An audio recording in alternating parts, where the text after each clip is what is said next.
ભુજ ખાતે તંત્ર દ્વારા દબાણો પર કાર્યવાહી કરવામાં આવી હતી। ભુજના 40થી વધુ દબાણકારોને નોટિસ આપી હતી। ભુજના મિર્ઝાપર હાઈવે પર હોટલ પ્રિન્સ રેસિડેન્સી નજીક 8 જેટલા દબાણો તોડી પડ્યા હતા। વ્યવસાય કરતા ધંધાર્થીઓને નોટિસ ફટકારી દબાણો દૂર કરવા જણાવ્યું હતું।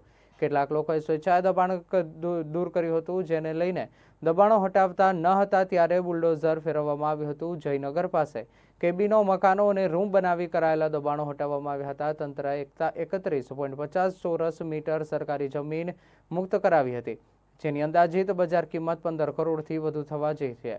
ત્યારે તંત્રએ જણાવ્યું છે કે આગામી સમયમાં ભુજ શહેરની આસપાસ જાહેર રસ્તા પર અડચણરૂપ આવા દબાણો સામે કાર્યવાહી હાથ ધરાશે। હાલમાં સરકારશ્રી દ્વારા દબાણ ઝુંબેશ કાર્યક્રમ અમલમાં હોય કચ્છ જિલ્લાના ભુજ તાલુકાના ભુજ શહેરમાં મિર્ઝાપર પાસે પ્રિન્સ રેસિડેન્સી હોટલની આગળના ભાગમાં જે લોકોએ ધંધાકીય દબાણ કરેલા હતા એ દબાણો દૂર કરવા માટે અમે એમને નોટિસ બજાવેલી હતી અને એમને માલ સામાન ખસેડી લેવા માટે અગાઉથી કહેવામાં આવ્યું હતું। સવારથી આ કાર્યક્રમ શરૂ કરી નગરપાલિકા, કાર્યપાલક ઇજનેર, ભાડા, પોલીસ બંદોબસ્ત સાથે આ કાર્યક્રમ શરૂ કરવામાં આવ્યો।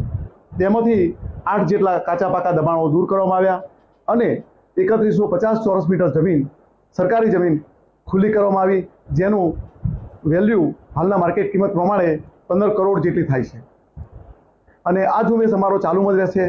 રોડ ઉપરના જે તદ્દન કોમર્શિયલ દબાણો છે, જે ધંધાદારી છે, ધંધો કરી અને પૈસા કમાવા માટે કરેલા છે, તેવા દબાણો દૂર કરવા માટેની સરકારની સૂચના છે, કલેક્ટર સાહેબની સૂચના છે, નાયબ કલેક્ટરની સૂચના છે। એ મુજબ અમે અમારી સંયુક્ત ટીમ મારફતે આ કામગીરી કરી રહ્યા છીએ અને આવનારા સમયમાં પણ અમે કરવાના છીએ।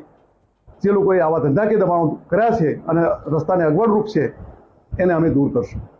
45 જેટલી નોટિસો કરી દીધેલી છે, દબાણો દૂર કરવા માટે હુકમો પણ કરી દીધેલા છે અને તબક્કાવાર અમને એ કાર્યક્રમ આપેલો છે, એ કાર્યક્રમ પ્રમાણે અમે એ કામગીરી કરવા જઈ રહ્યા છે। આ કામગીરી સમગ્ર જિલ્લામાં થઈ રહી છે, તાલુકે થશે અને એ બધા દબાણો દૂર થશે।